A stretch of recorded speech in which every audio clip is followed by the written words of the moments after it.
Oi pessoal, tudo bem? Essa é a aula um do minicurso desse fim de semana, intitulado A Psicopatologia dos Fenômenos Ocultos. Tá? Bom pessoal, ah, às vezes eu fico pensando assim, a gente precisa estudar fenomenologia, por quê? Porque a clínica do Jung não deixa de ter uma atitude fenomenológica, né? E uma fenomenologia empírica, certo? Na observação dos fenômenos, na descrição dos fenômenos e na classificação desses fenômenos a partir da experiência, tá certo? Jung, como psiquiatra, trabalhou, como médico, trabalhou dessa forma, inclusive muito orientado no hospital de Buxley por Bleuler, né? E aí, gente, a gente precisa ter o maior agradecimento ao Bleuler, não porque o Bleuler orientou Jung, ajudou Jung e tal, mas porque o Bleuler mostrou uma atitude científica humanista para o Jung, né? Naquela época, o hospital de Buxley contava com cerca de 400 pacientes internados, né?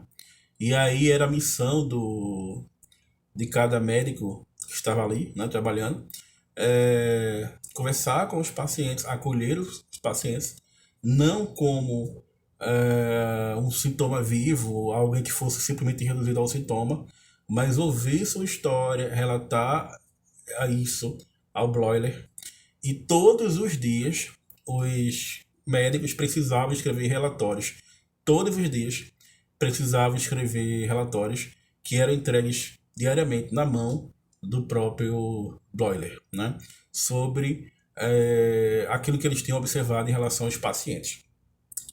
É sempre bom lembrar que é nesse momento que o Jung vai descobrir princípios fundamentais para a sua clínica, como por exemplo o mitologema, né?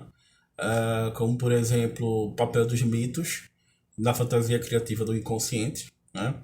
E aquilo que depois o Jung vai afirmar em Psicologia e Alquimia, que os deuses se tornaram doenças, né?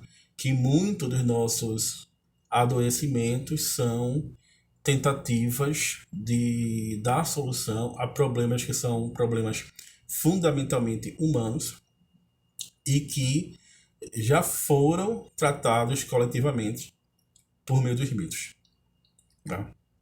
Então, a atitude científica do Jung parte muito desse contato que ele teve com o hospital psiquiátrico. Tá?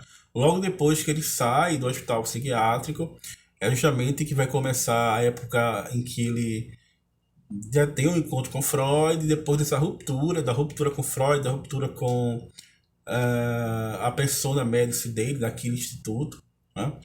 É que começa de fato o trabalho com imaginação ativa do Jung, o seu experimento mais difícil. Né?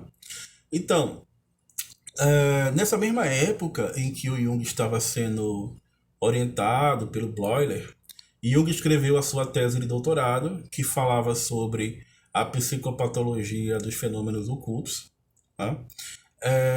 Eu creio que o problema fundamental de você estabelecer uma epistemologia em que a fenomenologia se torna algo importante, a pedra angular, mas ao mesmo tempo você lidar com fenômenos que não são fenômenos da consciência, que são fenômenos do inconsciente. Claro que os fenômenos do inconsciente, uma hora, se tornam conscientes, mas os fenômenos do inconsciente transcendem a própria consciência. É incrível como até hoje a gente acha que a consciência é aquilo que a gente chama de realidade, sendo que a consciência é tão somente um fenômeno momentâneo de adaptação, e esse fenômeno momentâneo de adaptação é perturbado o tempo todo por um outro tipo de fenômeno, que eu gostaria de chamar de transfenômeno, que é o inconsciente, e esse transfenômeno está o tempo todo influenciando o campo da consciência, ou corrigindo o campo da consciência, ou alargando o campo da consciência, ou tentando diálogo com a consciência, ou criando estados compensatórios para a consciência, ou enviando símbolos, ou enviando sintomas, ou enviando adoecimentos, ou enviando sincronicidades, ou enviando é, sinais, enfim. A tentativa desse mundo que está constantemente em atividade de se comunicar com a consciência e da consciência se comunicar de volta é, é muito visível. Né? E é muito visível na clínica do Jung. Porque sem essa relação não existe análise em Jung. Tá? E aí, nessa tese, que está até aqui, a psicopatologia dos fenômenos ocultos, o Jung vai falar sobre a atividade de uma médium, né? Isso no final do século XIX, 1899, se bem que a tese do Jung é publicada uns 3 anos depois, em 1902. Essa médium, pouco tempo depois também assim, vai se descobrir que era prima do Jung, o que até hoje algumas pessoas contestam. O cara foi fazer um doutorado e pesquisou a prima dele. Né? Até hoje algumas pessoas contestam.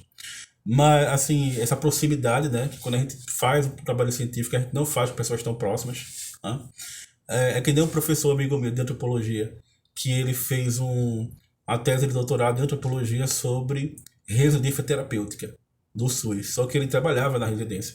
Então ele fez uma tese de doutorado sobre o trabalho dele. Né? E aí, na mesa do doutorado, ele foi questionado por isso, mas ele soube se sair brilhantemente. Né? Ou seja, ele estava o tempo todo envolvido com aquelas pessoas da residência terapêutica, com quem ele se comunicava, com quem ele chegava às 7 horas da manhã, rezava, assistia a missa com as senhoras da residência terapêutica. Tinha o trabalho dele e ali mesmo ele fazia a observação dele, produzia a teoria dele, a teoria de campo dele, a pesquisa dele, e virou doutorado. Né? Isso foi questionado, mas ele soube sair muito bem. Enfim, essa prima do Jung, né, que é a médium, certo? Jung começou a frequentar sessões em que ela praticava, certo? O seu tipo de crença espiritual, em que Jung começou a observar determinados fenômenos como sonambulismo, como catalepsia, como invocação aos mortos, né? Começou a observar a médium entrando em transe, né? E a manifestação de complexos familiares e a personificação de pessoas mortas da família, pessoas que já haviam morrido da família, naquelas sessões. Ou seja, todos os fenômenos ditos espirituais. E Jung tinha um conhecimento vasto sobre as questões espiritualistas, escreveu sobre as irmãs Fox, escreveu sobre Allan Kardec, escrevia sobre algumas teses do espiritismo e pôde testemunhar, né, o assunto. Entrou em contato com vários clarividentes, teve a famosa clarividente na época que Jung fez mais de 30 entrevistas com ela. Foram mais de 30 entrevistas com essa clarividente que Jung fez.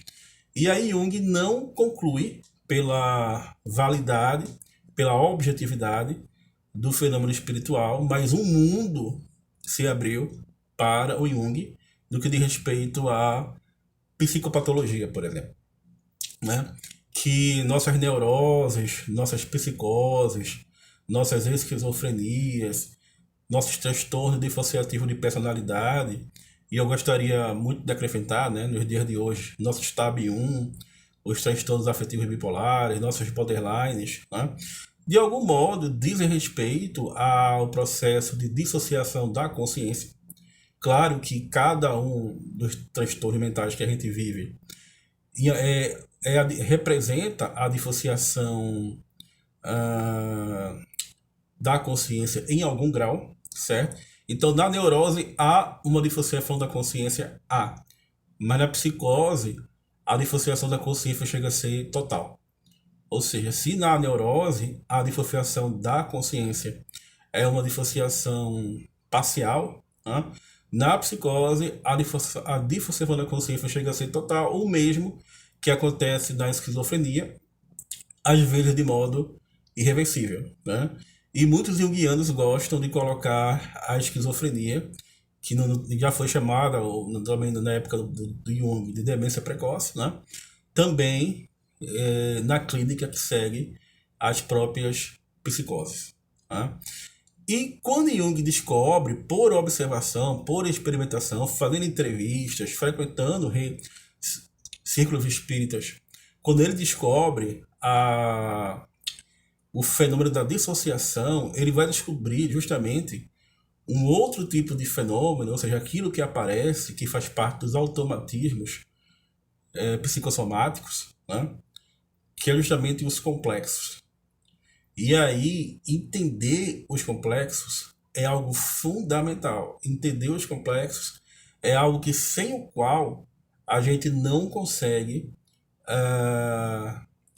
praticar a clínica do Jung, tá certo? Então, eu falei um pouco sobre o contexto histórico em que o Jung realizou sua pesquisa, a atitude científica dele, que em parte ele herdou do Bloyer, mas que ele também herdou do Pierre Janet, né? E também um pouco do Theodore Lenoir. E eu falei um pouco sobre essas questões e como o arcabouço epistemológico do Jung, principalmente, é vivido e retirado a partir da experiência, tá certo? Sem essa visão que se tem até hoje do Jung como místico ou do Jung que tinha uma cumplicidade com o sobrenatural, né? Então é isso, pessoal. Muito obrigado. Vamos para a aula 2 para que a gente possa aprofundar essas questões. Abraço.